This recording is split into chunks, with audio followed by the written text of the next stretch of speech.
ગુજરાતમાં વિધિવત રીતે ચોમાસાના પ્રારંભ બાદ ચોમાસું ધીમું પડ્યું છે।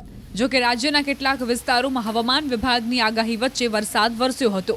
શુક્રવારે સાંજે અમદાવાદ સહિત અનેક વિસ્તારમાં વરસાદી ઝાપટું આવ્યું હતું, જ્યારે આજે સવારથી જ કેટલાક પંથકમાં મેઘરાજાની સવારી આવી હતી। છેલ્લા 24 કલાકની વાત કરવામાં આવે તો 25 તાલુકામાં વરસાદ વરસ્યો। હવામાન ખાતાની આગાહી વચ્ચે કચ્છ ભુજના વાતાવરણમાં અચાનક પલટો જોવા મળ્યો હતો। ભુજના કેટલાક વિસ્તારોમાં વરસાદી ઝાપટા પડ્યા હતા। અચાનક આવેલા વરસાદના પગલે રસ્તાઓ પર પાણી પ્રસર્યા હતા, સાથે જ વાતાવરણમાં પણ ઠંડક પ્રસરી હતી।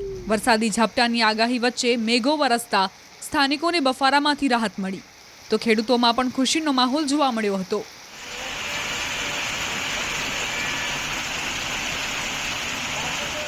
આ તરફ હાંસોટ પંથકમાં મેઘરાજાનું આગમન થયું હતું। હાંસોટ પંથકમાં વરસાદ વરસતા સ્થાનિકોમાં ખુશીનું મોજું ફેલાયું હતું। સાથે જ હાંસોટના ઇલાવ, સાહોલ, બાલોટા, સુણેવ, આસરમા સહિતના ગામોમાં પણ વરસાદ વરસ્યો હતો। અચાનક આવેલા વરસાદના પગલે ભારે બફારા વચ્ચે નાગરિકોને રાહત મળી હતી। તો હવામાન વિભાગની આગાહી પ્રમાણે આજે નવસારી શહેરના વાતાવરણમાં પણ પલટો જોવા મળ્યો હતો। ભારે બફારા વચ્ચે મેઘરાજાની સવારી અચાનક નવસારી પંથકમાં આવી પહોંચી હતી, જેને પગલે શહેરના અનેક વિસ્તારોમાં વરસાદી ઝાપટા પડ્યા હતા।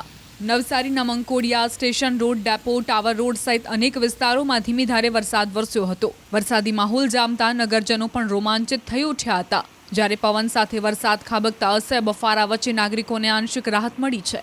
વરસાદી માહોલના આહલાદક દ્રશ્યો સોશિયલ મીડિયામાં વાયરલ થઈ રહ્યા છે। હવામાન વિભાગે આગામી દિવસોમાં ઉત્તર ગુજરાત, દક્ષિણ અને મધ્ય ગુજરાતના ભાગોમાં વરસાદ પડવાની આગાહી કરી છે, તો બીજી તરફ સૌરાષ્ટ્રના કેટલાક વિસ્તારોમાં પણ વરસાદ પડી શકે તેવી સંભાવના વ્યક્ત કરી છે। રાજ્યમાં છેલ્લા 24 કલાકમાં સૌથી વધુ ભાવનગર જિલ્લાના પાલિતાણામાં 30 મિલીમીટર વરસાદ નોંધાયો છે। પાલિતાણા બાદ ડાંગના વઘઈમાં 12 મિલીમીટર, ભાવનગરના તળાજામાં 11 મિલીમીટર, જ્યારે ગાંધીનગરના માણસામાં 9 મિલીમીટર વરસાદ નોંધાયો છે। આ તરફ હવામાન નિષ્ણાંત અંબાલાલ પટેલે પણ મહત્વની આગાહી કરી છે।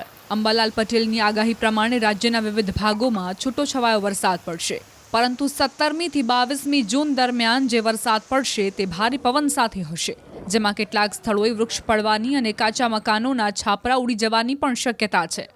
મહત્વની બાબત એ છે કે છેલ્લા 10 વર્ષમાં ત્રીજું સૌથી વહેલું ચોમાસું આ વખતે આવ્યું છે।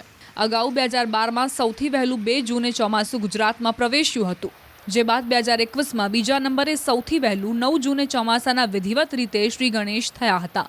ત્યારે આજે આ ચોમાસું ગુજરાતમાં એન્ટ્રી કરતા છેલ્લા 10 વર્ષમાં ત્રીજું સૌથી વહેલું ચોમાસું બન્યું છે। ઉલ્લેખનીય છે કે 2023 અને 2019માં 25 જૂને સૌથી મોડું ચોમાસું બેઠું હતું, એટલે કે ગત વર્ષે ગુજરાતમાં 25 જૂને સૌથી મોડું ચોમાસું બેઠું અને આ વખતે વહેલું બેસી ગયું છે। ચોમાસાની દસ્તક થતા નાગરિકો અને ખેડૂતોમાં ખુશીનો માહોલ જોવા મળ્યો હતો।